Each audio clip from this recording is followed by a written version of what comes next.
The shocking 13 extra rare supercars of the 1960s and 70s that barely anyone knows existed. Behind every legendary decade lie automotive unicorns that refused to be ordinary, and today we're diving into the rarest supercars that have truly stood the test of time. These machines weren't just built, they were engineered for exclusivity, fueled by passion so intense they've become myths in their own right.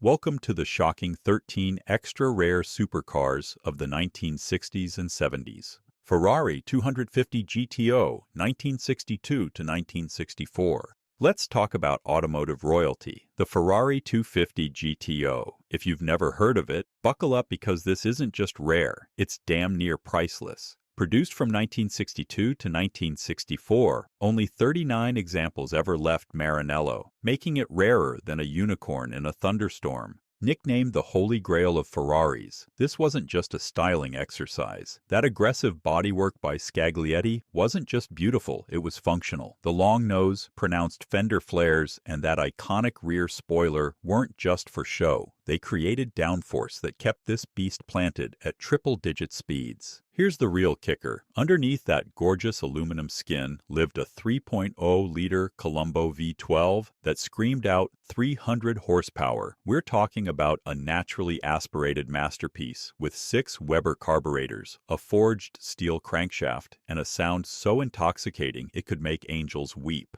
But here's the untold truth. Enzo Ferrari didn't just sell these to anyone. You had to be personally approved by the old man himself. Racing pedigree wasn't optional, it was mandatory. This thing dominated GT racing, winning the Tour de France automobile 3 straight years and taking the overall victory at the 1964 Nürburgring 1000 km. The shocking part? These cars regularly sell for over $40 million today. Find one of these beauties now, and you're not just looking at a car, you're staring at rolling art that appreciates faster than Manhattan real estate. They don't build them like this anymore because they literally can't. Lamborghini Miura P400 SV, 1971 to 1972. Now this is where Lamborghini said, "Hold my espresso," and created the Miura P400 SV, the final and most brutal evolution of the car that literally invented the modern supercar. Produced for just 2 years, only 150 examples were ever built, making it rarer than common sense in a Twitter argument. Built with a mid-mounted 3.9-liter V12 that wasn't just powerful, it was downright violent. This thing pumped out 385 horsepower and 295 lb-ft of torque, which doesn't sound like much today. But remember, this was 1971, when most cars were lucky to crack 200 horses. What made it a beast wasn't just the power, it was the engineering. That transverse V12 layout was revolutionary, sitting right behind the driver like a caged animal waiting to pounce. The SV got wider rear fenders, revised suspension geometry, and improved aerodynamics that made it the most track-focused Miura ever built. Here's the wild part. This car was so advanced it scared its own engineers. The combination of that mid-engine layout, independent suspension, and massive power made it handle like a Formula One car with a grudge. You didn't just drive the Miura SV, you survived it.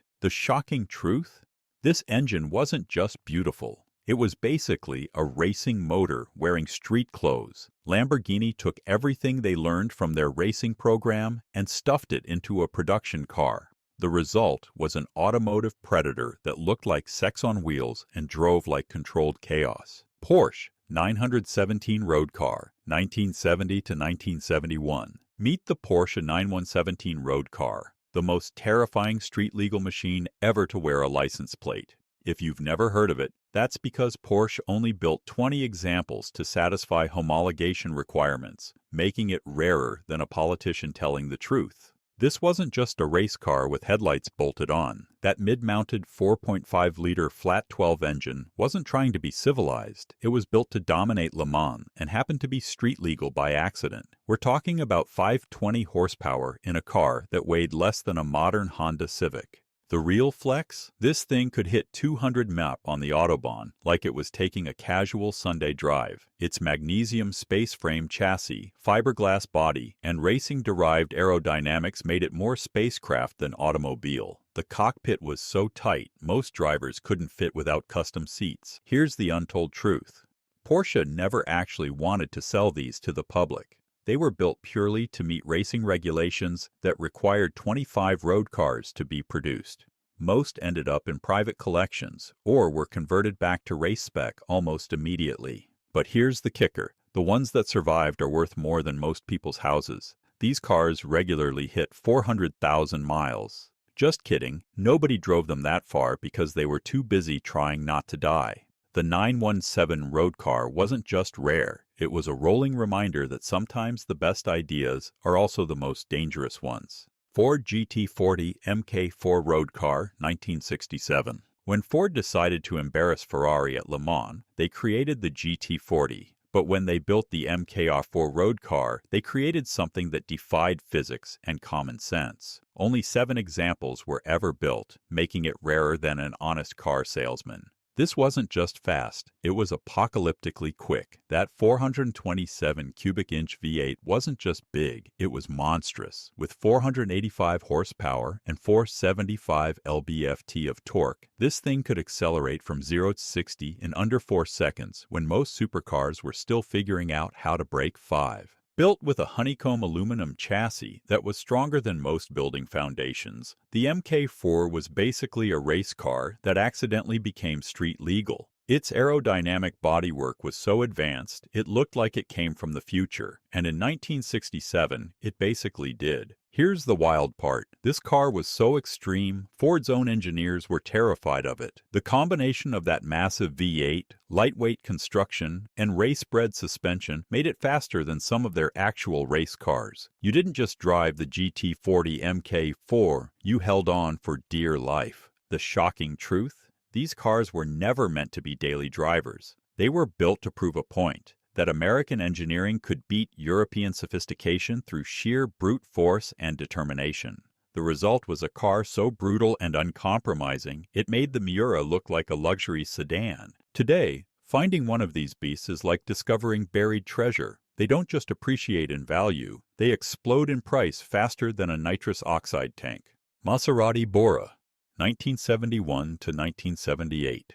Let's talk about Italy's best-kept secret, the Maserati Bora. While everyone was losing their minds over the Lamborghini Miura, Maserati quietly built something that was arguably better. With only 571 examples produced over 7 years, this thing was rarer than a reliable British car from the 70s. This wasn't just another pretty Italian face. That mid-mounted 4.7-liter V8 wasn't trying to be subtle. It was built to dominate the Autobahn. Cranking out 310 horsepower and 325 lb-ft of torque, it had the kind of linear power delivery that made it actually drivable, unlike some of its more temperamental competitors. What made it special wasn't just the power, it was the engineering. Maserati worked with Giugiaro to create bodywork that was both beautiful and functional. That distinctive flying buttress design wasn't just for show, it channeled air to the engine bay, while creating one of the most recognizable silhouettes in automotive history. Here's the real kicker.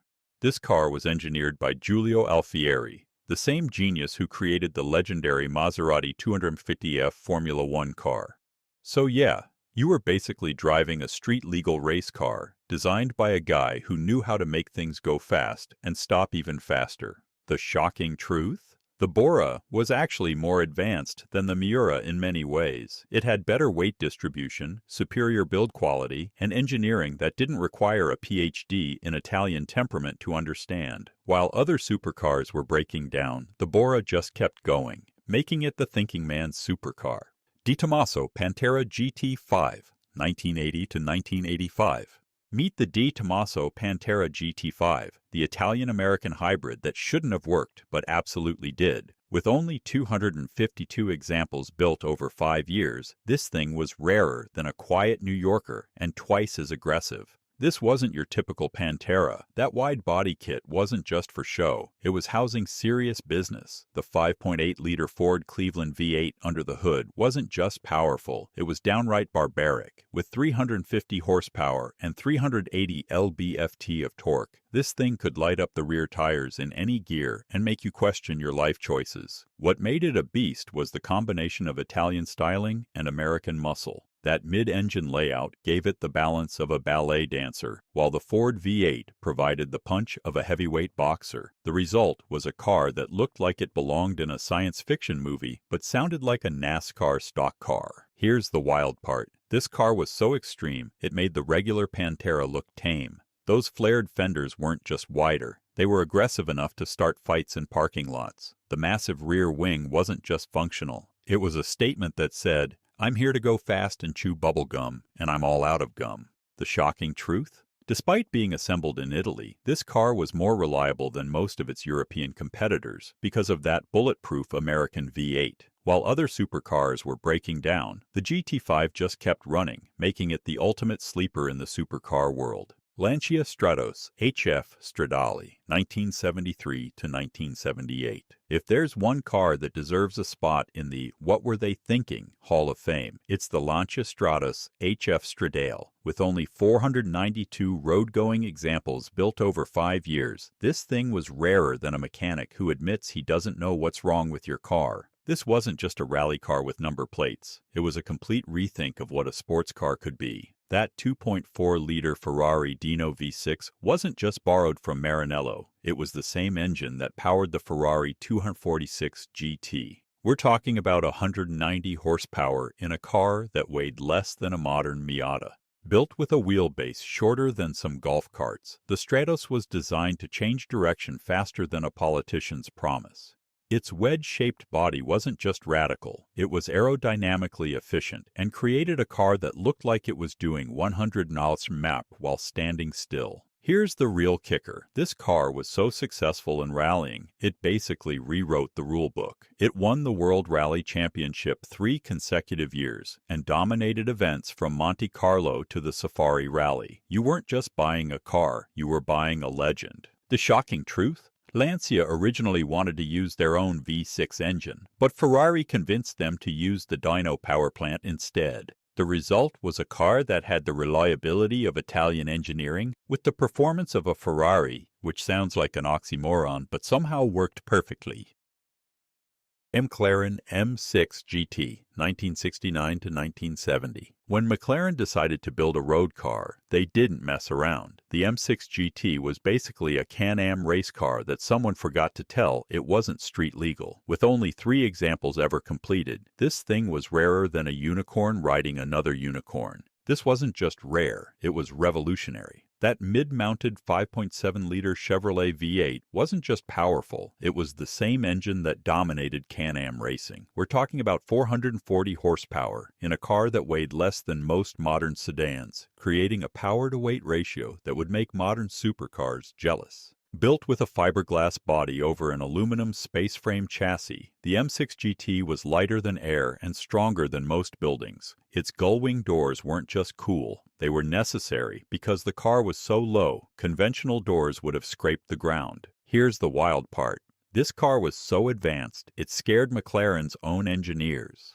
The combination of that massive V8, lightweight construction, and race-bred suspension made it faster than their actual race cars. Bruce McLaren himself called it bloody terrifying. And this was a guy who raced at 200 mph for a living. The shocking truth? McLaren never actually intended to sell these to the public. They were built as development mules for their racing program, but when wealthy collectors started throwing money at them, they realized they had accidentally created the ultimate supercar. The result was a car so exclusive, owning one was like having a private jet that could corner. Dodge Charger Daytona, 1969. Let's talk about American insanity wrapped in sheet metal. The Dodge Charger Daytona. With only 503 examples built in a single year, this thing was rarer than a gas station that didn't gouge you during a crisis and twice as memorable. This wasn't just a muscle car, it was a supersonic missile disguised as a Charger. That 18-inch nose cone and massive rear wing weren't just for show, they were designed to make this thing the first production car to break 200 mph. The 426 Hemi V8 under the hood wasn't just powerful, it was the same engine that dominated NASCAR.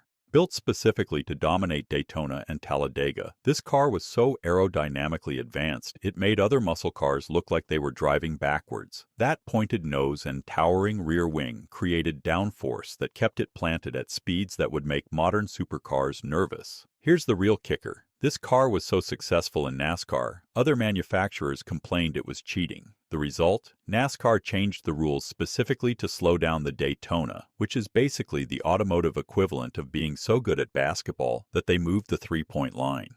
The shocking truth? Dodge never actually wanted to build 500 road cars. They only did it because NASCAR required it for homologation.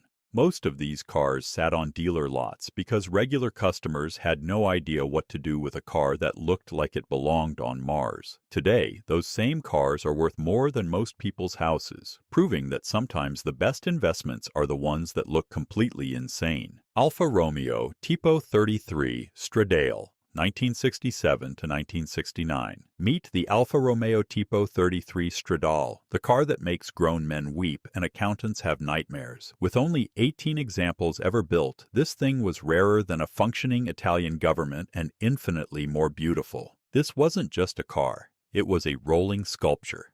That 2.0-liter V8 wasn't just small, it was a masterpiece of engineering.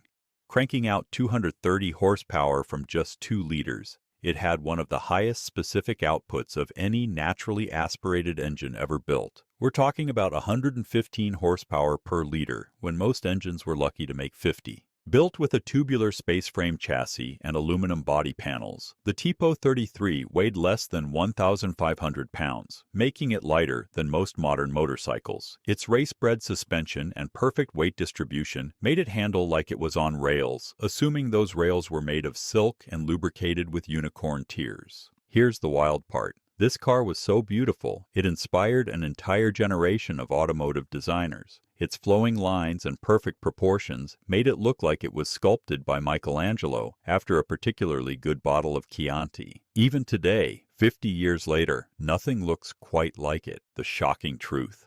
Alfa Romeo lost money on every single one of these cars. They were basically built as rolling advertisements for the brand, with no regard for profit margins or common sense. The result was a car so perfect, it made everything else look like it was designed by committee. Today, these cars are worth more than most people's net worth, proving that sometimes the best things in life are also the most expensive. Jaguar XJ220 Prototype, 1988 to 1992.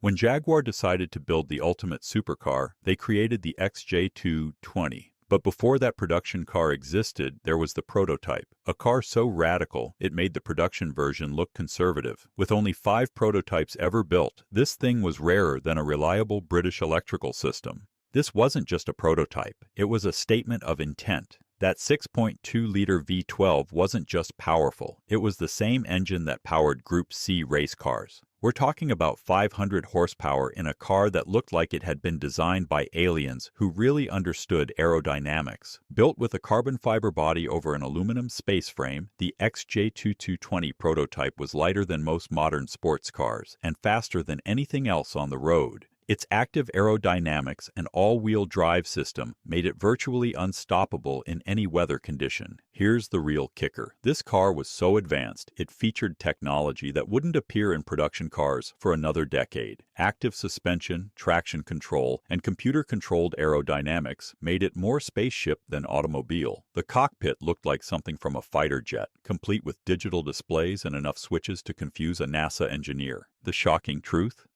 Jaguar never actually intended to build this car. The prototype was created as a technology demonstrator, but when wealthy collectors started writing checks, they realized they had accidentally created the ultimate supercar. The result was a car so exclusive, owning one was like having a piece of automotive history that happened to be faster than everything else on the planet.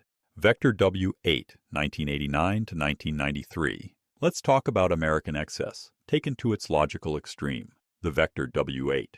With only 17 examples built over 4 years, this thing was rarer than a modest Californian, and twice as loud about its capabilities. This wasn't just a supercar, it was a rolling middle finger to European sophistication. That 6.0-liter twin-turbo V8 wasn't just powerful, it was the same basic engine that powered Indy cars. We're talking about 625 horsepower in a car that looked like it had been designed by someone who thought the F-117 stealth fighter was too subtle. Built with a carbon fiber body over a semi-monocoque chassis, The W8 was lighter than most European supercars and faster than anything else on the road. Its angular design wasn't just radical, it was aerodynamically efficient and created a car that looked like it belonged in a science fiction movie. Here's the wild part. This car was so extreme, it made the Lamborghini Countach look conservative. That scissor door setup wasn't just cool, it was necessary because the car was so low. Conventional doors would have been impossible. The interior looked like something from a fighter jet, complete with aircraft-style switches and enough gauges to confuse a pilot. The shocking truth? Vector's founder, Jerry Wiegert, was basically a madman with unlimited ambition and limited resources. He spent over a decade developing this car, using technology borrowed from aerospace and racing. The result was a car so uncompromising, it made other supercars look like they were built by people who actually cared about things like comfort and practicality. Porsche 959 Sport 1987 to 1988. Meet the Porsche 959 Sport, the car that redefined what a supercar could be. With only 29 examples built over 2 years, this thing was rarer than a traffic jam in Montana and infinitely more sophisticated than anything else on the road. This wasn't just the ultimate 911, it was a complete reimagining of what a sports car could be. That 2.85-liter twin-turbo flat-six wasn't just advanced, it was a masterpiece of engineering.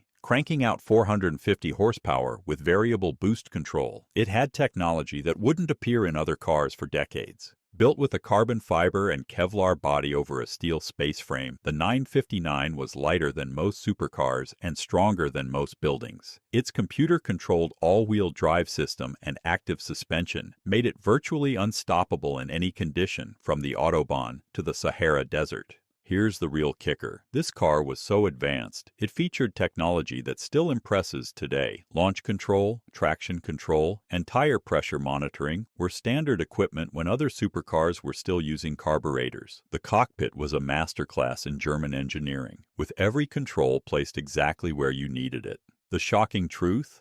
Porsche lost money on every single 959 it built. This car was developed as a technology demonstrator, with no regard for profit margins or common sense. The result was a car so perfect, it made everything else look like it had been designed by amateurs. Today, these cars are worth more than most people's houses, proving that sometimes the best things in life are also the most expensive. And there you have it, the ultimate lineup of rare supercars, so exclusive they make winning the lottery look easy. These aren't just machines, they're automotive unicorns. From brutal racing heritage to cutting-edge technology, they've earned their place as the rarest supercars ever to hit the road. They didn't just raise the bar, they became the bar. So the next time you see one of these legends, remember, you're looking at rolling history worth more than most people's houses.